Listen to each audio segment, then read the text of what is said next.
أعوذ بالله من الشيطان الرجيم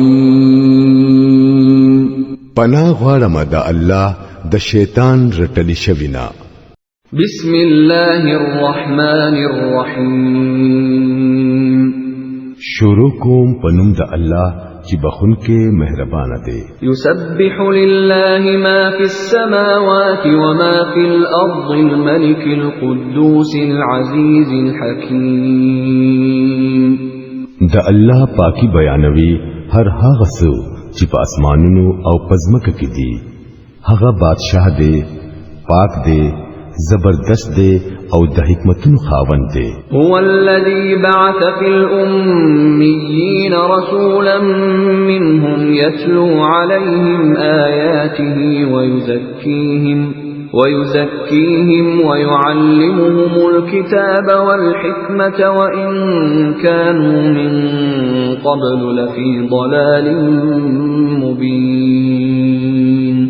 هم هغه دی چې په امیانو کې هم داغوی نه یو رسول راپورته کړو چې هغوی ته داغو آیاتونه اوروي، داغوی ژوند پاکوي او هغوی ته د کتاب او د حکمت خبرې ښیي. حال دا چې د دې نمخ کې هغوی په ښکاره گمراهۍ کې پراته وو. وآخرین منهم لما يلحقوا بهم وهو العزيز الحكيم.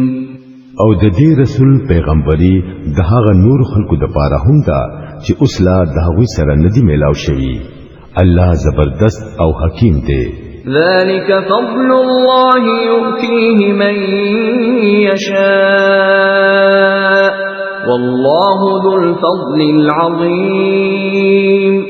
دا د الله فضل دی چې چاله خوخوي هغه لې ورکوي او هغه د لوی فضل خاوند دی. مثل الذين حملوا التوراة ثم لم يحملوها كمثل الحمار يحمل أسفارا بئس مثل القوم الذين كذبوا بآيات الله والله لا يهدي القوم الظالمين. فکم خلکو چې د تورات بار کې خوده شوی وو خو هغه بار اوچت نکړو. داغوی مثال داغه خر پشان دی چې پاغه باندې کتابونه بار کړی شوی وي. د دین هم زیات خراب مثال داغه قوم دی چې هغوی د الله آیاتونه دروغ ګڼل دي. داس ظالمانو ته الله هدایت نکوي. قل يا أيها الذين هادوا إن زعمتم أنكم أولياء لله من دون الناس فتمنوا الموت إن كنتم صادقين. دوی ته وایا اے هغه خلکو چې يهوديان جوړ شوی ای، کچری تاسو په دې غاوره چې په ټولو خلکو کې بس یوازې تاسو د الله دوستان یې نو د مرګ آرزو کړئ. کچری تاسو په دې خپل خیال کې رښتینی یې. ولا يتمنونه ابدا بما قدمت ايديهم والله عليم بالظالمين. لیکن دوی به هرگز د دې آرزو نکړي په سبب دا خپل هغه عملونو چې دوی کړی دي او الله دا ظالمان خپېژني. قل إن الموت الذي تفرون منه فإنه ملاقيكم ثم تردون إلى عالم الغيب والشهادة فينبئكم بما كنتم تعملون. دوی ته وایا چې د کم مرګ نه تاسو تختای هغه به خامخا تاسو راځي، بیا به تاسو د هغه خدای مخ ته پیش کړئ شئ چې هغه په پټه او په ظاهره عالم دی. نو هغه به درته هغه هر څه وښیي کوم چې به تاسو کول.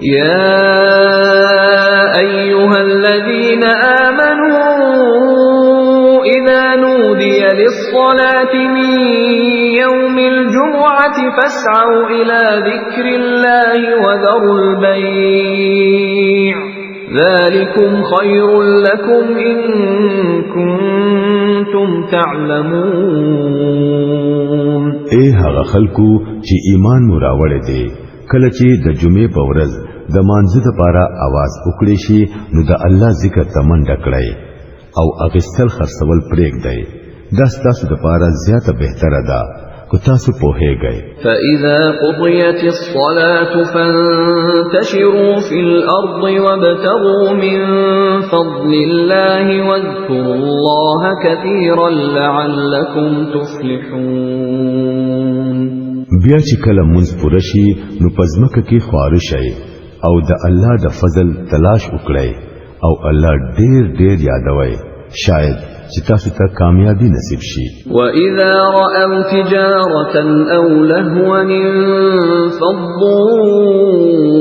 إِلَيْهَا وَتَرَكُوكَ قَائِمًا قُلْ مَا عِندَ اللَّهِ خَيْرٌ مِنَ اللَّهْوِ وَمِنَ التِّجَارَةِ وَاللَّهُ خَيْرُ الرَّازِقِينَ